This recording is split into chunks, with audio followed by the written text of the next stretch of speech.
Hey, my name is Malcolm Lawson. I'm a Maryland real estate agent, and today I'm going to talk to you guys about how I purchased my first rental property with the zero down using the VA loan. Stay tuned.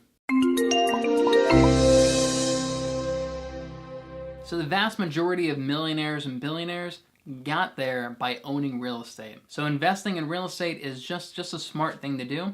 So one of my passions is educating people on the power in investment properties. I especially like working with service members and veterans like myself. So when I was 25, I purchased my first property using the VA loan. It was my primary residence at the time.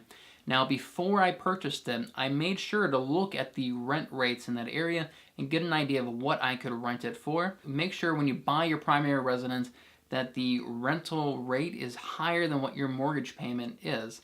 Because the truth is, not all properties make good investment properties. They just don't. There are plenty of properties that you're going to pay a premium for, such as new construction or in a specific area or with specific amenities to it, and the numbers just don't add up to make it a rental property. The rent that you would actually get from it is less than what your monthly mortgage payment is. So that's the first step in this whole process. Before you ever buy your first house, find a property that your rental estimate is higher than what your monthly mortgage payment is going to be. So I did this, and I found a little townhouse that is close to a couple schools, close to an easy commuting distance to various locations. And I purchased it as my primary residence with zero down using the VA loan, and I wrapped all my closing costs up into the mortgage as well. So I really got into this property with no money down. And at the time, I was renting out an apartment for $1,700 a month.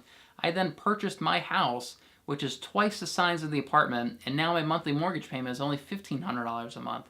So it absolutely was a smart plan for me to do this just from the get-go. So I then lived in this house for about 2 years, and I did a lot of renovations, put in a lot of sweat equity. I probably put in about $20,000 worth of upgrades, and I did all the work myself. I then started having conversations with my lender, and at this time I was still in the military, so what I did was I moved out of the house, I moved on to base housing. I then rented out my previous primary residence. Now, my lender required that I have 6 months of rental income on that property before you would count that rental income against that mortgage and qualify me for a new home loan. Because of my renovations and the location, I was able to get $1,900 a month for this property.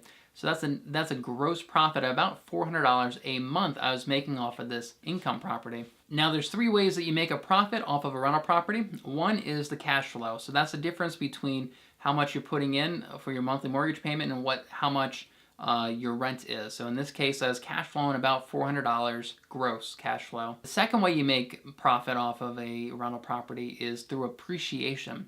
So on average, over the last 100 years, real estate appreciates about 3% every single year. That's the national average over the last 100 years.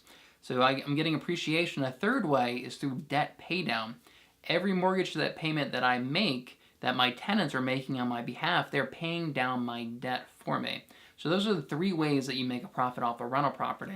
So something that most people don't know is that you can absolutely purchase more than one property using the VA loan and still pay zero down. How it works is that there's something known as a VA entitlement. This is essentially the maximum loan amount that you can get using a VA loan. Now, the standard VA entitlement is a little over $400,000 for the United States. However, there are certain counties that have higher than above average costs of living, and these counties, your VA entitlement is increased. So for where I purchased my house in Anne Arundel County, the VA entitlement was $500,000. And I purchased my first home for $210,000, which means I had $290,000 remaining in VA entitlement. I then purchased a second home, which was a short sale, for about $240,000. So now I own a $210,000 rental property that's cash flowing me about $400 a month, and I own a $240,000 primary residence, both of which I paid zero down for. I was just pretty much able to move right in. So not only am I cash flowing off my rental property, but both properties are also appreciating in value, and both properties are also having their debt paid down with every single mortgage. So that is one of the simplest ways to invest in real estate using the VA loan. Buy a primary residence. Before you ever buy it, make sure that it's going to rent for more than what your mortgage payment is. Move out and rent it. You know, it's that simple. So I've got a quick question for you. Do you own any rental properties? If so, leave how many rental properties you have down in the description below. If you don't own any right now, but you intend to, also leave that down in the description below. I'm really interested to see how many of you guys own rental properties or intend to own rental properties. Thanks so much for watching my video. If you guys are new here, make sure you hit that red subscribe button down below. I'm passionate about helping Maryland families buy and sell real estate, and I love making video content about that subject as well. Thanks so much for watching, and I'll see you guys next time.